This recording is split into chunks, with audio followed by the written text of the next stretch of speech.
Kia ora whanau, Paula here. I'm out at Waiapu. Behind me you can see the bungalow that was built by Apirana Ngata. 100 years ago in 1923, a group of men that included Rangihīroa, Elsdon, Johannes, Andersen and James McDonald were hosted by Apirana Ngata here at the bungalow in the Waiapu Valley.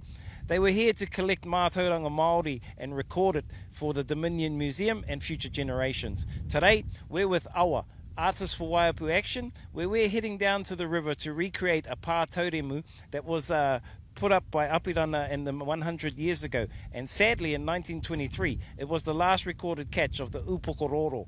Today, we're going to set the net, and hopefully, we're going to catch something. And we're privileged to be here and record this for future generations. Follow me down to the AWA. It's looking like us over there where Alex is. Oh, yeah. We are here in the Waiapu Awa, recreating history. Today's a very special day. 100 years ago, our tipuna put a net similar to this, Natalie.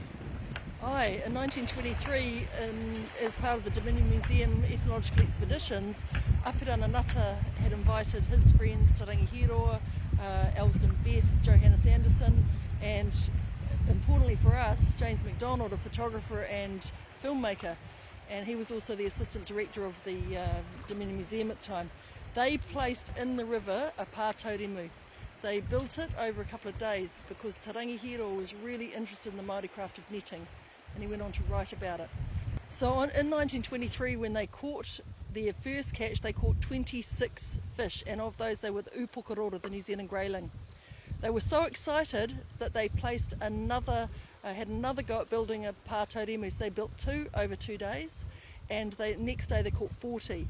They knew the species had not been seen in our awa for 20 years at that point, so it was a really auspicious occasion that they should catch it. However, sadly for us, that was the last ever recorded catch of the Upokororo. Whanau, I'm here with Graham Atkins. Graham, 100 years to the day, we're recreating history. Pretty cool to be part of it. Oh, really? I just overwhelmed, really, because you know what, Apirana and the others that documented all these old practices and stuff, and that we're able to carry that on. So yeah, that's just so special. Sadly, some of those species that they captured back then in that original netting are no longer with us today. Yeah, so I know, we've gone through all this effort. We're hoping to catch some fish, catch a kai.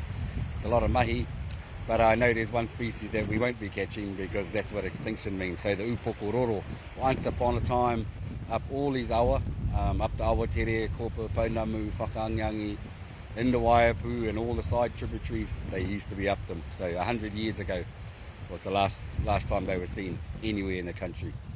Sad to say, since 1923, millions of tons of sediment have come out of the awa and impacted on the riverbed.